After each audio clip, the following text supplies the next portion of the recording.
하나님의 말씀을 보겠습니다. 하나님의 말씀은 에스겔서 8장 5절서부터 18절과 고린도전서 3장 16절과 17절까지의 말씀입니다.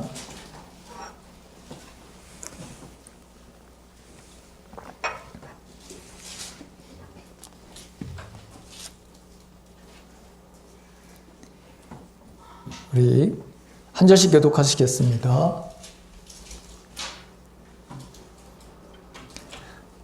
그가 내게 이르시되 인자야 이제 너는 눈을 들어 북쪽을 바라보라 하시기로 내가 눈을 들어 북쪽을 바라보니 제단문 옥이 북쪽에 그 질투의 우상이 있더라.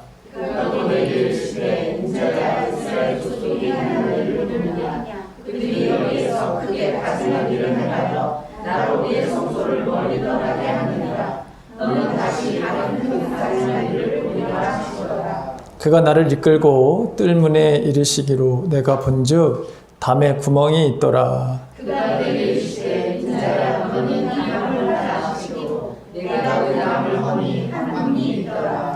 또 내게 이르시되 들어가서 그들이 거기에서 행하는 가증하고 악한 일을 보라 하시기로 내가 들어가 보니 가증한 군주와 가증한 진수가 이스라엘 족속의 모든 사람을 사사롭게 그렸고 이스라엘 족속의 장로 중 70명이 그 앞에 섰으며 사반의 아들 야샤냐도 그 가운데 섰고 각기 손에 향로를 들었는데 향연이 구름같이 오르더라.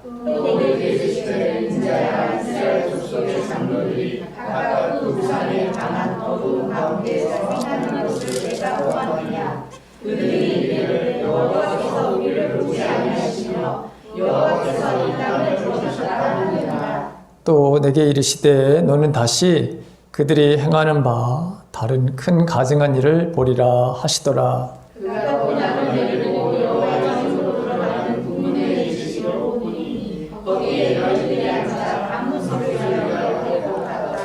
그가 또 내게 이르시되 인자야 내가 그것을 보았느냐 너는 또 이보다 더 큰 가증한 일을 보리라 하시더라.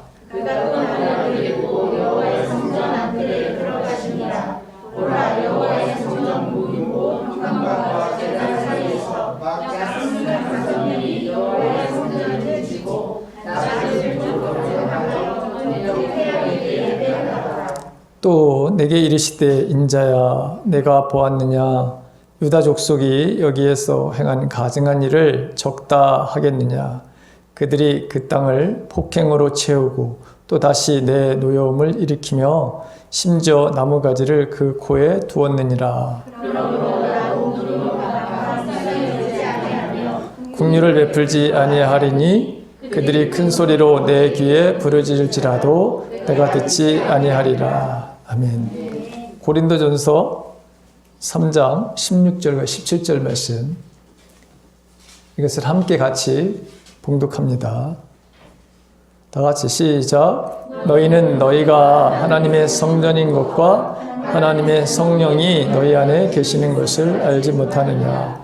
누구든지 하나님의 성전을 더럽히면 하나님이 그 사람을 멸하시리라. 하나님의 성전은 거룩하니 너희도 그러하니라. 아멘. 다시 한번 주님의 평화가 여러분들에게 있기를 간절히 바랍니다.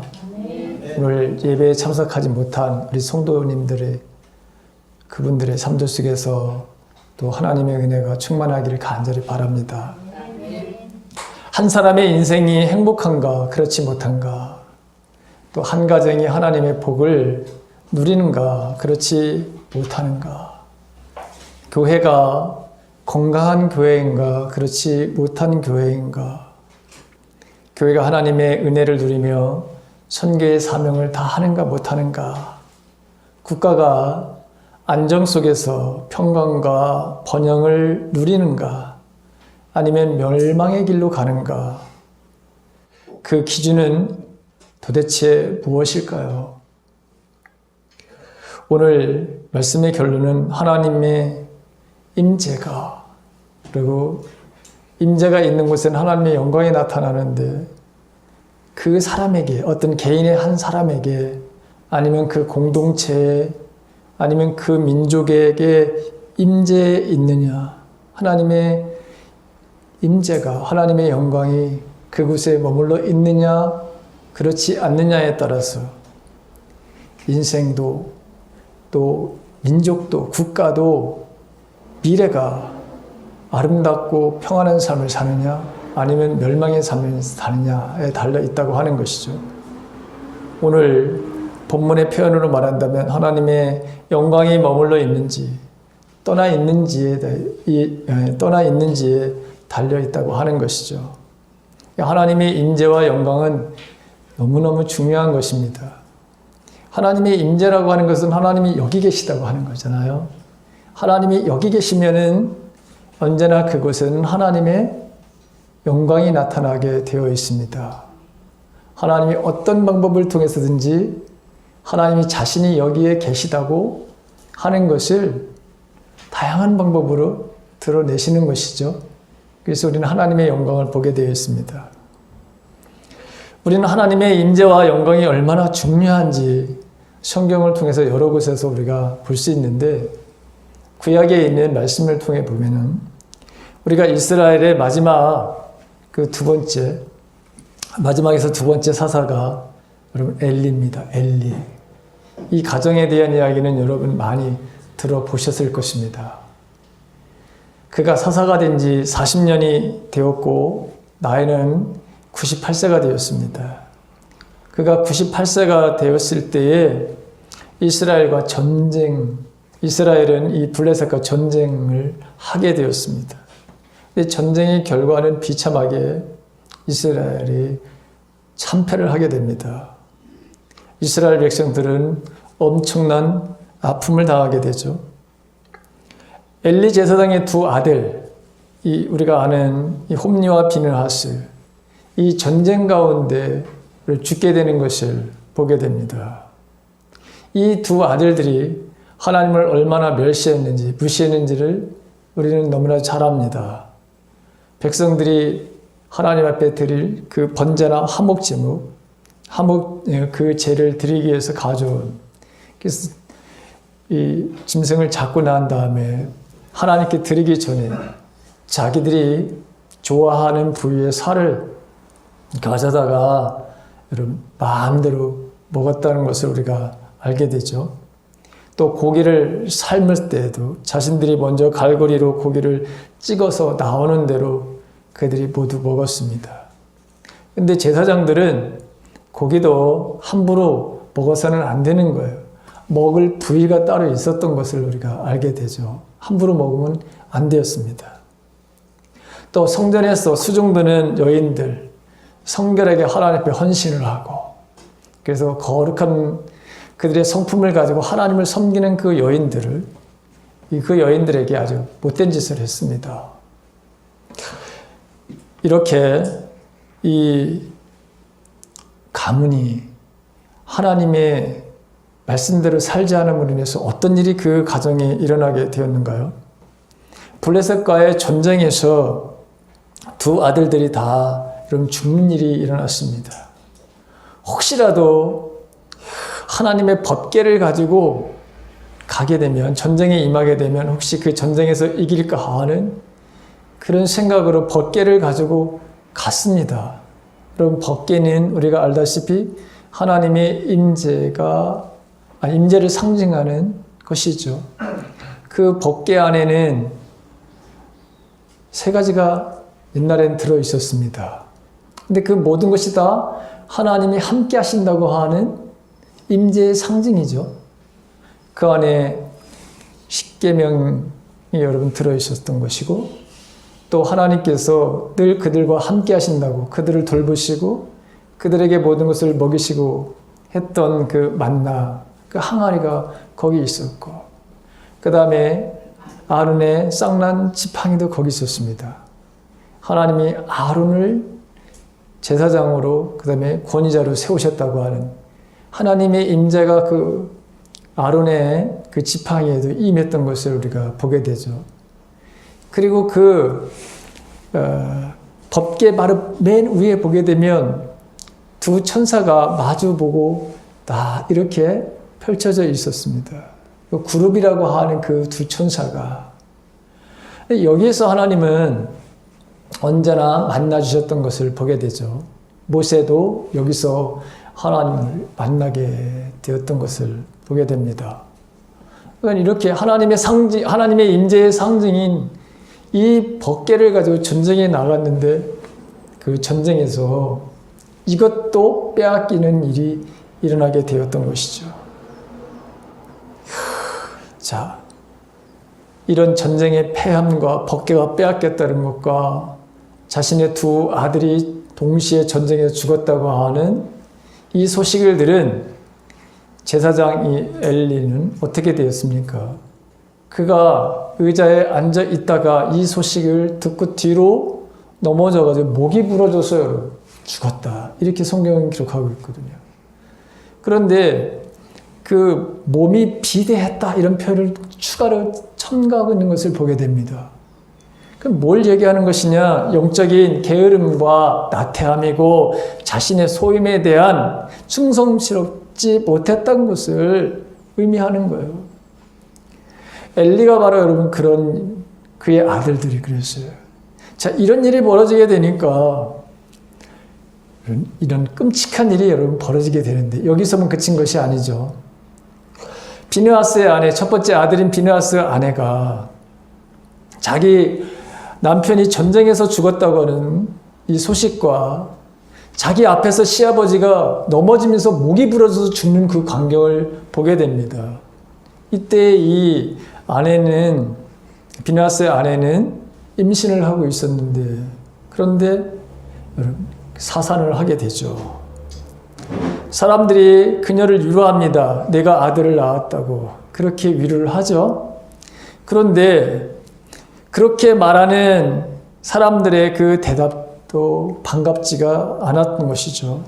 자녀를 낳은 그 아이를 돌볼 수 있는 상황이 안 되었던 것을 보게 되죠. 자녀에게 한 번도 눈길도 주지도 못하는 이런 일들이 발생하게 됩니다. 그리고 한마디 말을 하고서 이 여자도 죽습니다.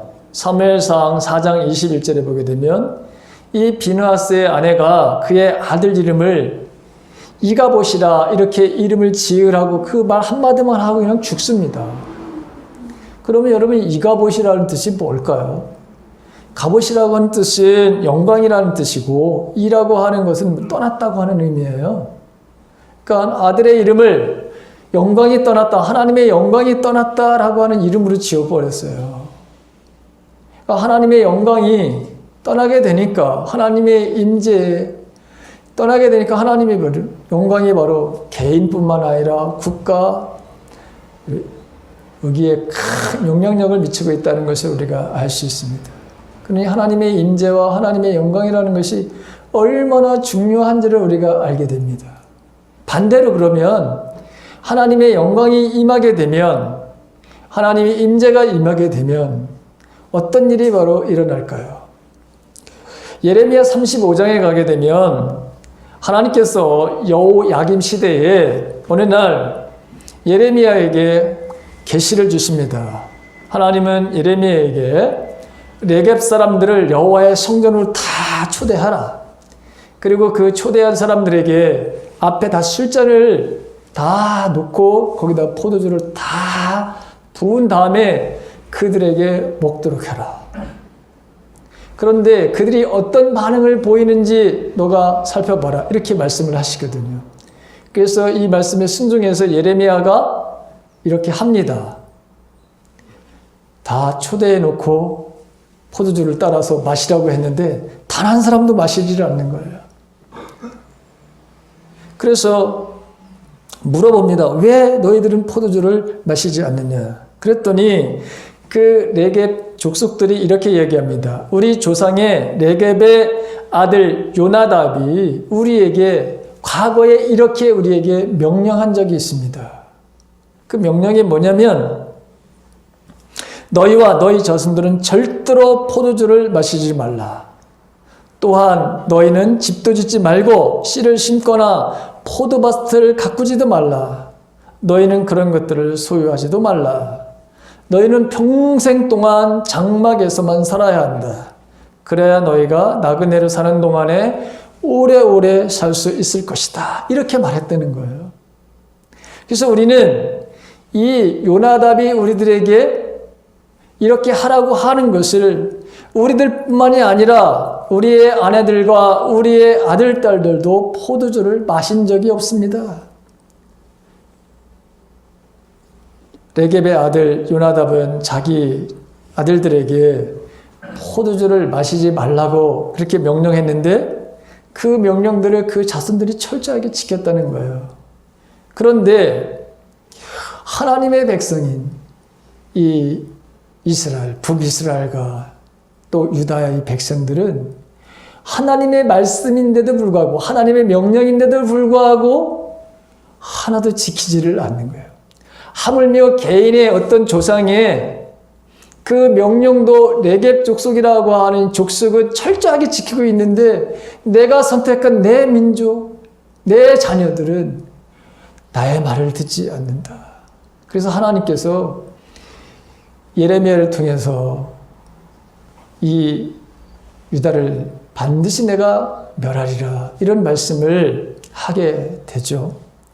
근데 35장 19절에 보게 되면 하나님께서 이렇게 철저하게 명령을 지킨 이 레겝 족속에게 어떤 하나님의 은혜가 임하게 되느냐. 19절에 이런 말씀이 있습니다. 그러므로 만군의 여호와 이스라엘 하나님께서 이렇게 말씀하셨다.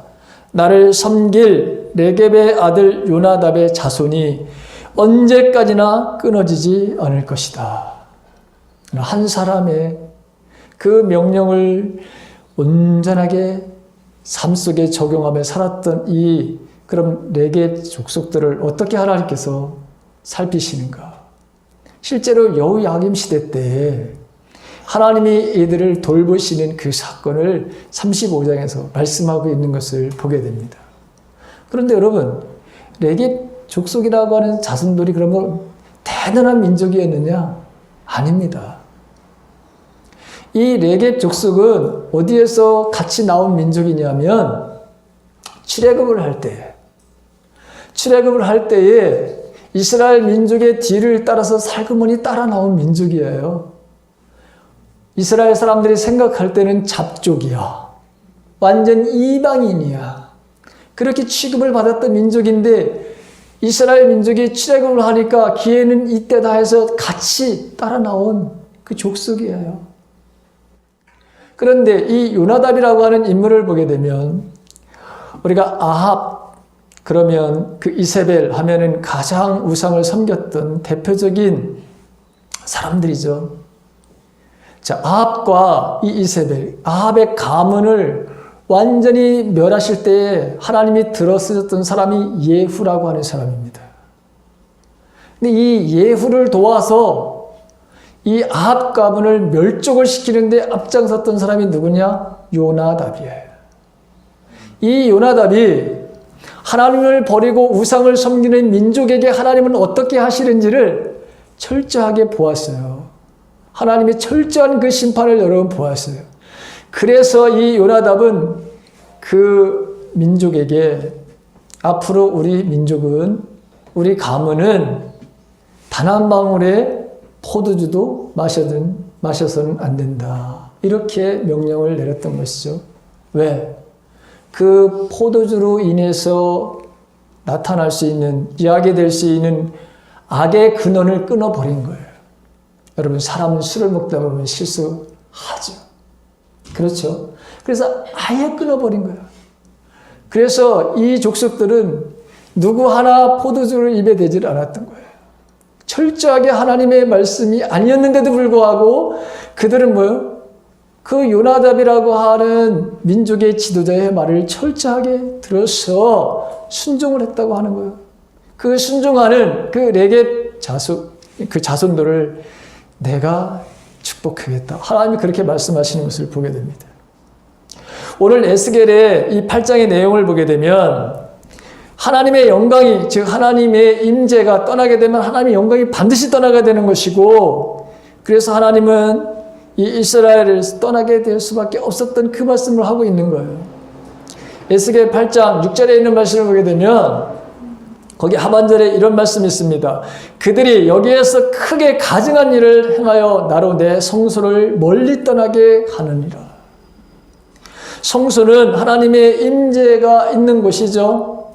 자신의 이름을 두고 내가 여기에 있겠다고 하나님께서 말씀하신 곳이 바로 성소입니다.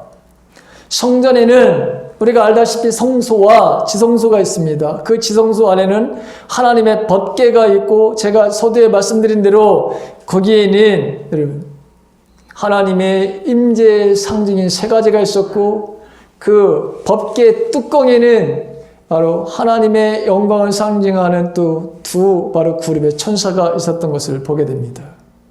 그러니까 하나님의 영광이 여러분 그게 쉐키나라고 하는 말인데 그 요즘에 보니까 젊은 아이들이 그 복음성 중에 이 하나님의 이 영광을 찬양하는 그 쉐키나라고 하는 것을 써서 찬양하는 것을 듣게 되었습니다.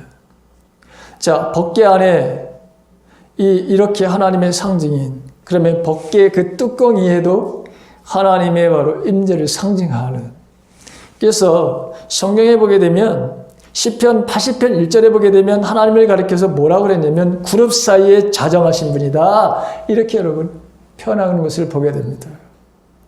자, 유다 백성에게 하나님의 임재와 하나님의 영광에 미친 이 바로 쉐키나가 떠나게 되었다라고 하는 것이죠. 자, 왜 떠나게 되었냐?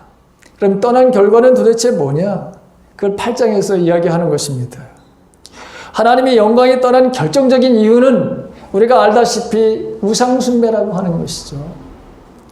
본문 5절에 하반절에 보게 되면 거기 그런 말씀이 나왔습니다. 우리 5절 한번 띄워줄 수 있습니까? 자, 함께 5절에 있는 말씀 여러분 함께 좀 같이 읽겠습니다. 다 같이 여러분 보이시나요? 한번 같이 읽습니다. 시작.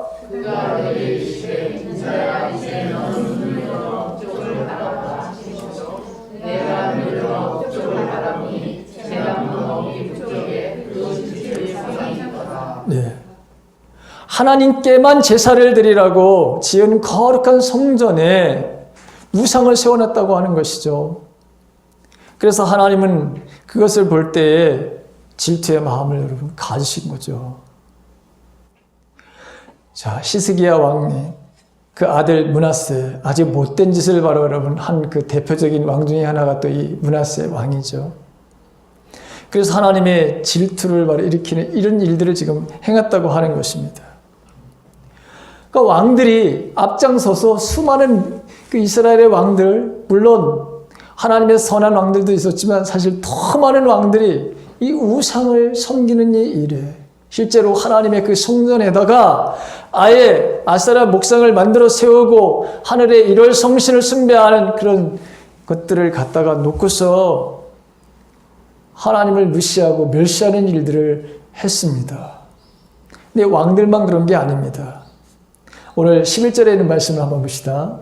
11절에 있는 말씀 같이 읽습니다. 시작. 이스라엘 족속 장쓰며 사반의 아들 아샤 그 가운데 섰고 각기 손에 향로를 들었는데 향연이 구름같이 오르더라. 여기 보게 되면 여러분 70명 이스라엘 백성의 전체 장로가 여러분 70명이거든요. 그러니까 하나님께서 출애굽을 할 때에 그 족속별로 지도자를 세우라고 했을 때 여러분 하나님께서 70명을 세우라고 해서 세우신 거예요. 그래서 이게 70명이 나중에 신약시대에 와서도 사내들인 공회의 회원들 70명이 됐던 것을 우리가 보게 되죠. 그런데 그 장로들이 전체가 지금 우상숭배에 빠져 있다고 하는 이야기죠. 그 중에 바로 사반의 아들 여기 야샤냐도 있었다라고 그러는데 여러분 이 사반이라고 하는 사람은 대단히 정말 하나님을 온전하게 섬겼던 사람이었어요. 열왕기 22장에 보게 되면 서기관이었어요. 서기관이 여러분 뭐 하는 사람입니까? 역사에 이런 기록을 하는 사람이에요. 아주 중요한 역할을 하는 사람이에요. 근데 이 사람이 요시야 왕 때 요시야 왕에게 아주 특별한 사람이었어요. 그 요시야 왕이 종교개혁을 바로 하거든요. 성전을 바로 종화시키는 일들을 하거든요. 현대판 바로 여러분 그 종교개혁을 한답니다. 그런데 그 종교개혁을 할 때 그 중요한 역할을 했던 사람이 누구냐? 바로 샤만이었어요. 그래서 지금 아들은 뭐예요? 아버지하고 지금 반대된 이런 일을 하고 있는 거죠. 그 다음에 14절을 보겠습니다. 14절. 자, 14절에 있는 말씀 같이 읽습니다. 시작.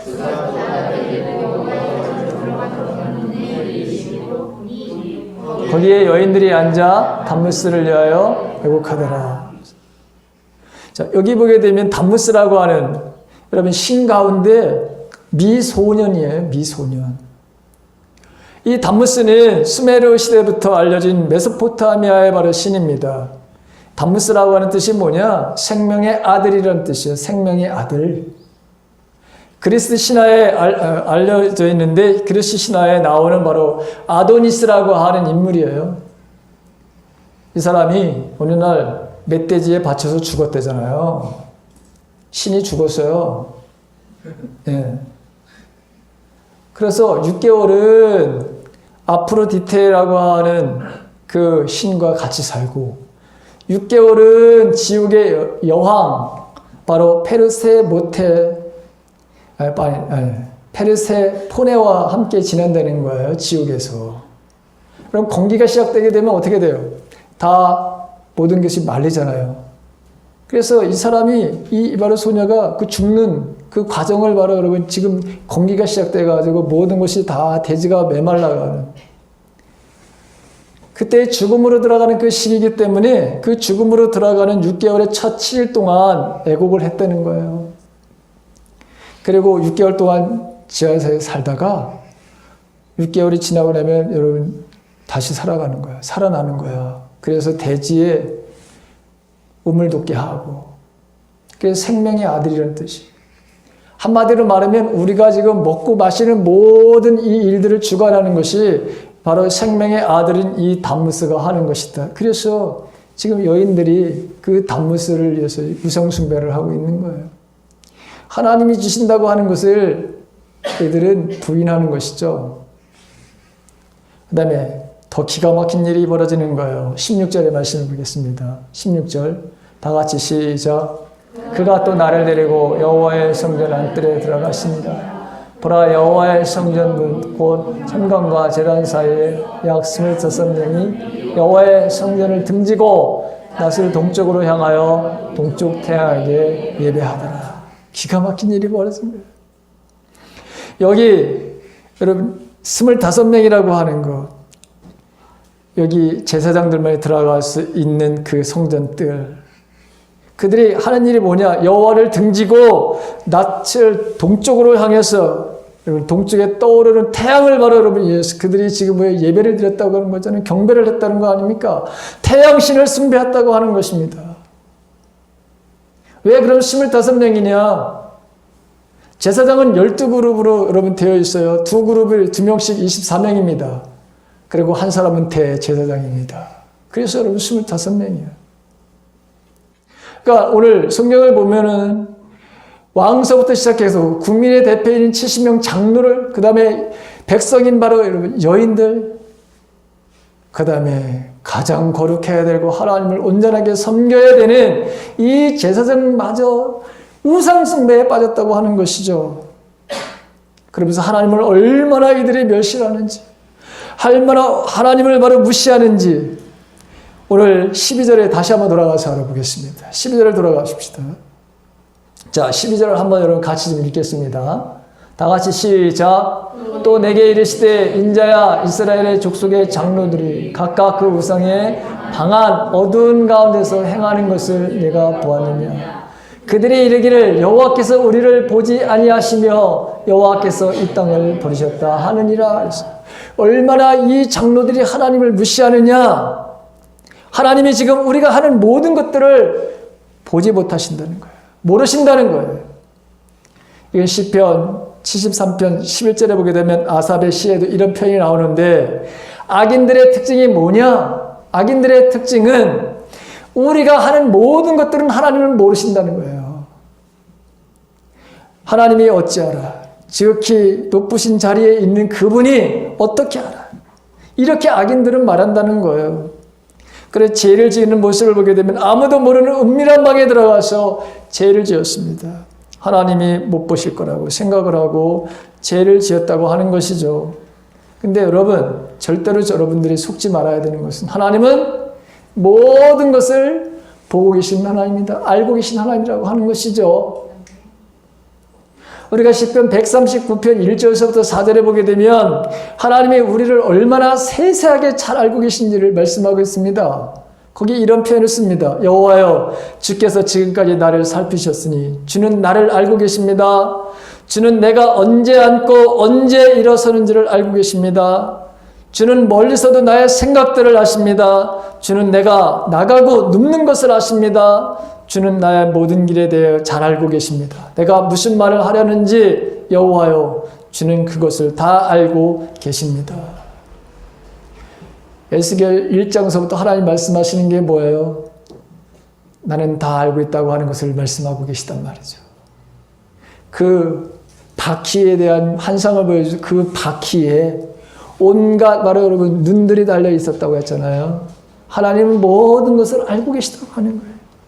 그래서 우리는 하나님이 내가 하는 것 이것을 모를 거야 라고 하는 생각, 그건 사단의 속임수예요. 절대로 여러분들이 어떤 환경 속에서든지 어떤 말을 여러분 유혹 속에든지 속아 넘어가는 일이 없기를 간절히 바랍니다. 하나님은 모든 것을 알고 계신 하나님. 그 다음에 두 번째로 보게 되면 그 장로들이 뭐라고 해요? 하나님이 우리를 돌보지 않으셨다 이렇게 말하고 있는 것을 보게 됩니다. 정말 하나님에 대해서 너무 무시하고 너무 멸시를 하는 것을 여러분 보게 되죠. 하나님이 우리 이스라엘 민족을 먼저 버리신 적이 없습니다. 하나님은 우리를 절대로 먼저 우리를 외면하시는 분이 아니십니다. 설령 우리가 하나님을 저버리는 일이 있다 하더라도 끝까지 하나님은 우리가 돌아오기를 언제나 기다리시는 하나님이시래요. 여러분, 돌탕에 대한 이야기, 돌아온 탕자 이야기가 그거 아니에요? 하나님은 나간 자식을 언제나 기다리시는 분이세요. 그 다음에 이들이 완전히 잘못 생각한 게 뭐냐? 가장 바로 우리들도 경계를 해야 되고 우리가 조심해야 될 것이 바로 세 번째인데, 우상숭배를 아주 사소한 죄로 여겼다고 하는 거예요. 자, 17절에 있는 말씀을 한번 보시겠습니다. 같이 17절 같이 읽습니다. 시작. 인자야, 내가 보았느냐? 유다 족속이 여기에서 행한 가증한 일을 적다 하겠느냐? 그들이 그 땅을 폭행으로 채우고 또다시 내 노염을 일으키며 심지어 나뭇가지를 그 고에 두었느니라. 여기 상반절에 보게 되면 여기서 행한 가증한 일을 적다 하겠느냐. 유다 백성들은 하나님 앞에 이 우상 숭배를 하는 것을 다른 일반적으로 여러분 죄를 저지르는 것과 같이 생각하고 있었다고 하는 거예요. 그런데 하나님은 우상 숭배를 세상에서 가장 크게, 가장 더럽고 가장 부패하고 가장 악하고 가장 미워하는 거로 하나님은 여기시는데, 그런데 지금 이 장로들과 여러분 일반 백성들도 비롯해 왕들도 하나님이 가장 비중을 두고 가지고 계신 이 우상 숭배, 이것을 사소한 죄로 여겼다고 하는 것이죠. 결국 여러분 어떻게 되겠습니까? 오늘 결론의 여러분 말씀이죠. 에스겔서 18절에 있는 말씀입니다. 한번 읽어봅시다. 시작. 그러므로 나도 분노를 갚아 국리를 베풀지 아니하리니 그들이 큰 소리로 내 귀에 부르짖을지라도 내가 듣지 아니하리라. 하나님은 세 가지로 징계를 바로 하시겠다. 나도 내 분노로 갚아 불쌍히 여기지 않겠다. 내가 긍휼을 베풀지 않겠다. 내 귀에 부르짖을지라도 내가 듣지 않겠다. 여러분, 그래서 70년의 비극적인 남의 나라의 종살이를 살 수밖에 없었던 것을 우리가 보게 됩니다. 하나님의 임재와 하나님의 영광에 떠나면 결국에는 나라가 망하는 거예요. 나라가 망하니 개인이 무슨 소용이 있겠습니까? 가정이 망하는 거죠. 모든 것이 다 망하는 것입니다. 오늘 신약에 있는 여러분 말씀도 마찬가지입니다. 우리 몸이 하나님의 임재와 영광이 머무르는 거룩한 성전이다라고 하는 것이죠. 놀라운 바로 여러분 이야기입니다. 이 이야기는 우리 자신이, 저와 여러분들이 하나님이 머무르시는 임재와 하나님의 영광이 나타나야 될 그런 존재들이다. 아마 처음에 이 말씀을 들었을 신약시대의 사람들은 깜짝 놀랐을 겁니다. 이 말씀을 듣는 순간에. 언제나 우리가 보는 성전은 우리가 눈에 보이는 건물이어야 되는데, 여러분 지금 사도 바울은 하나님께서 하나님의 말씀을 통해 우리가 바로 여러분 성전이라고 하는 거예요. 그런데 그 성전에 바로 여러분, 그 성전을 바로 멸시하게 되면 어떻게 되느냐? 하나님 떠난다는 거죠. 우리 자신들의 몸속에 거룩한 하나님의 계셔야 되는데 그 거룩한 하나님의 계시들 못하는 삶을 살 때에는 하나님이 떠나신다는 거예요. 하나님이 떠난 인생이라고 하는 것이 오늘 어떤 것인지를 우리가 알게 됩니다. 하나님의 임재가 떠난 바로 나라가 어떤 처지에 처하고 있고 하나님의 임재가 머무르는 곳은 하나님이 어떤 영광이 있는지를 우리가 오늘 보았습니다. 오늘 우리들의 삶들 속에서 정말 우리가 아주 경계해야 될 것은 뭐냐? 그 어떤 것도 여러분 우리가 하나님보다도 우선시하거나 하나님의 자리에 이 세상에 그 어떤 것도 놓아서는 안 된다고 하는 것이죠. 우상숭배는 망하는 인생이다라고 하는 것입니다. 멸망의 인생이라고 하는 것입니다. 이번 추석 하나님께서 우리에게 베푸신 것을 감사하면서 하나님 앞에 영광을 돌리는 그런 시간들이 되기를 간절히 바랍니다. 이때가 가장 우상을 섬길 수 있는 환경에 놓여져 있는데 바로 이 명절이라고 하는 좋은 그리고 풍성한 계절에 오히려 우리는 우상을 섬길 수 있는 여지가 우리 앞에 놓여져 있다고 하는 사실입니다. 그런데 하나님은 이 우상 숭배하는 것을 가장 부패하고 가장 심각하고 가장 추하고 더러운 것으로다가 가장 크게 하나님을 멸시하는 것으로 삼으신다고 하는 사실을 깨닫고 오직 하나님께만 영광을 돌리는 그런 아름다운 명절이 되시기를 주님의 이름으로 간절히 축원합니다.